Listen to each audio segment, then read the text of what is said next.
मुहिबीन पूरे बिहार में विस्तार कर रही है और बहुत मजबूती से हम लोकसभा चुनाव लड़ रहे हैं। हमने सीमांचल में शुरुआत की, मिथिलांचल हम गए, मिथिलांचल के बाद शाहाबाद में भी हम चुनाव लड़ रहे हैं और बहुत मजबूती से हम लड़ेंगे इंशाअल्लाह ताला। बैरिस्टर असदुद्दीन ओवैसी साहब भी इस सरजमी पर आएंगे। हमने प्रियंका चौधरी जी को काराकाट में दिया है, कैंडिडेट बनाया। हम जहानाबाद भी कल सुबह तक घोषणा हो जाएगी। बक्सर में हम ददन पहलवान जी हमसे गुजारिश किए, हमारे लिए आए थे, तो उम्मीद है कि वो भी कल फैसला उस पर हो जाएगा। और हम पाटलिपुत्रा भी चुनाव लड़ा रहे हैं।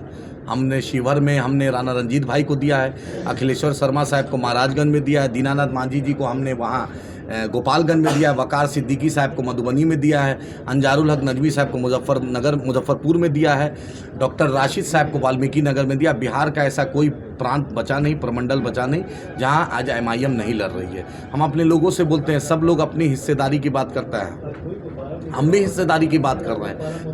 जब मुकेश सैनी जी को 3 टिकट मिल सकता है, उनसे 7 गुना ज़्यादा 18% हम हैं, तो तेजस्वी यादव महागठबंधन बतलाए कि हमें 2 टिकट क्यों मिला।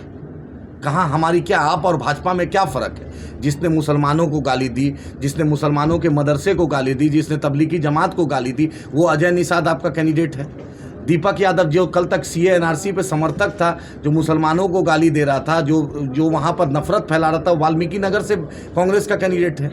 जो सन्नी हजारी समस्तीपुर से कांग्रेस से लड़ रहे हैं, उसने CA NRC का साथ दिया है। भाजपा का स्टैंड, उनके पिता मंत्री है जदयू में, जो उसको आप टिकट दिए हैं। आप उसको बतलाइए किस बुनियाद पर लालू जी मीसा जी को दिए हैं। राज्यसभा भी मीसा जी जाएंगी। लालू जी का अगर एजेंडा है कि परिवारी को सिर्फ राज्यसभा लोकसभा देना है, तो हमें क्यों, हम 18% इनकी क्यों चाकरी करेंगे? अशफाक करीम साहब को आप राज्यसभा नहीं देते हैं। मनोज झा जो एक वोट अपने लोग का नहीं दिला पा रहे हैं, मनोज झा जाएंगे। बिहार का कोई यादव में काबिलियत नहीं थी, जो हरियाणा से लाके मैनेजर मुंशी को राज्यसभा भेज दिया। आखिर बिहार के यादव में शरद यादव जी के परिवार से दे देते। आप इंसाफ की बात कीजिएगा ना।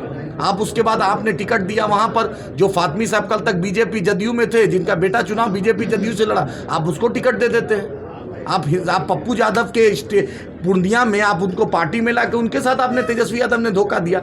और तेजस्वी यादव ने अलग एलानिया कहा कि या एनडीए को वोट दो या इंडिया को वोट दो। तो तेजस्वी यादव इंडिया की बैटिंग कर रहे हैं कि एनडीए के लिए वोट मांग रहे हैं? हमारा सवाल है उनसे। और भाजपा तो हमारी खुली दुश्मन है।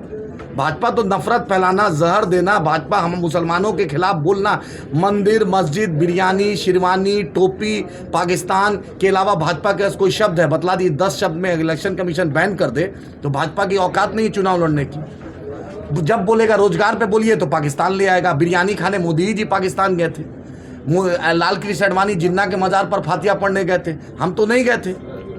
हम तो नहीं ना गए थे।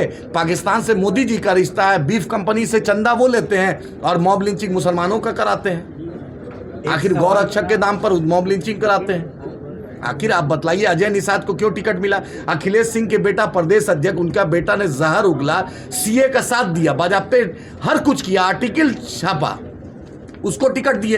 कभी मोतिहारी से चुनाव लड़ाते हैं, कभी महाराजगंज से लड़ाते हैं। आखिर कांग्रेस पार्टी ये जो चोचू का मुरब्बा बन गया है क्या? अब मीरा कुमार मोहतरमा यहाँ से स्पीकर रही हैं, यहाँ पे दंगा हुआ था, यहाँ पर मुसलमानों के साथ ज्यादती हुई थी, तो मोहतरमा कहाँ थी? आपको तो स्पीकर हमने बना दिया, लेकिन मेरे मुद्दे पर कब बोलिएगा? बैठ जाइए, सुनते सुनते कान पक गया है। अब बोल दीजिए, अब हम चाहते हैं हमारे मुद्दे पे मैडम कुछ बोल दीजिए। आपके बेटे को हम वोट दे रहे हैं, लेकिन हमारे मुद्दे पर वोट दीजिए। आपके पिताजी को भी हमने सम्मान दिया था, आपको भी हमने सम्मान दिया था, स्पीकर तक आप मैडम बन गई थी, लेकिन मेरे मुद्दे पर कब बोलते हैं? निखिल बाबू बगल से हैं, कब मेरे मुद्दे पर निखिल बाबू बोलिएगा? बतलाइए कब बोलेंगे? अखिलेश सिंह बतलाएं कि मेरे मुद्दे पर कब बोलेंगे? राहुल गांधी, प्रियंका जी कब बताएं कि मेरे मुद्दे पर कब बोलेंगे? मुसलमानों के मुद्दे पर, दलितों के मुद्दे पर इनका मुंह से कब निकलेगा आवाज़? ये बतलाइए। मैडम से पूछिएगा, यहाँ के बहुत हम उनका इज्जत करते हैं, लेकिन बैठ जाइए। हम पार्लियामेंट में देखते थे, बैठ जाइए। तो अब हम आपसे हाथ जोड़कर बोल रहे हैं कि मैडम मुसलमानों के मुद्दे पर बोल दीजिए, कभी साथ दे दीजिए, कभी हमारे साथ खड़े हो जाइए, कभी मेरे आंसू को पोंछ दीजिए, कभी मेरे जख्म में मरहम लगा दीजिए। हमने सब कुछ दिया है, कभी तो कुछ आप भी दे दीजिए। काराकाट से ही शुरुआत क्यों? इसलिए काराकाट से मेरा तो किशनगंज से शुरुआत हुई है। हमने बिस्मिल्लाह किशनगंज से किया है, काराकाट में हम खत्म करेंगे। अरे हम तो पूरा बिहार इस बार मजबूती से चुनाव लड़ रहे हैं। दीनानाथ मांझी जी गोपालगंज, क्या कहते हैं राणा रंजीत साहब शिवभर, अखिलेश्वर शर्मा साहब महाराजगंज, हम बगल में डब्लू भाई पाटलिपुत्रा, जहानाबाद में कल इंशाल्लाह घोषणा हो जाएगी। ये तो पूरा बिहार है। हम चाहते हैं गुलदस्ता में सब फूल हो, तभी एक अच्छा बेहतर गुलदस्ता बनेगा। सासाराम से आपका प्रत्याशी कौन है? सासाराम से अभी तक इस पे प्रत्याशी पे निर्णय नहीं हुआ है। 14 तारीख तक लास्ट डेट है। देखिए क्या किस पर फैसला होता है। अब यहाँ की जो लोकल टीम है, इन्होंने कुछ नाम का मशवरा दिया है, जो यहाँ की यूनिट है उस पर बैरिस्टर साहब क्योंकि कल उनका चुनाव है, उम्मीद है कि संभवतः कल इस पर फाइनल फैसला हो जाएगा। सासाराम से कितने नाम आ रहे हैं, कुछ खुलासा? ये तो अब जो भी यूक्रेन और रशिया का वार रोक दिए, मेरी मणिपुर की बेटियों के साथ जो हुआ, मणिपुर में जो पिछले 1 साल से हो रहा है, उस पर मोदी जी कुछ नहीं बोलेंगे। परिवारवाद पे अमित शाह बोलेंगे, उनका बेटा जय शाह क्रिकेट बोर्ड का चेयरमैन बन जाए, उस पर नहीं बोलेंगे। जेपी नड्डा और अजय निषाद कोरोना के वक्त में मुसलमानों को गाली दिया, उनका जो अजय निषाद कैंडिडेट है उसने कहा कि जेपी नड्डा के कहने पर, ये दोहरा चरित्र हम नहीं करते। हम जो बोलते हैं डंके की चोट पे बोलते हैं और आंख से आंख मिला के बोलते हैं। सासाराम से निश्चित चुनाव कैमरा देख लेंगे, मोदी जी इसी में भूख भूल जाएंगे, प्यास भूल जाएंगे, उनको कैमरा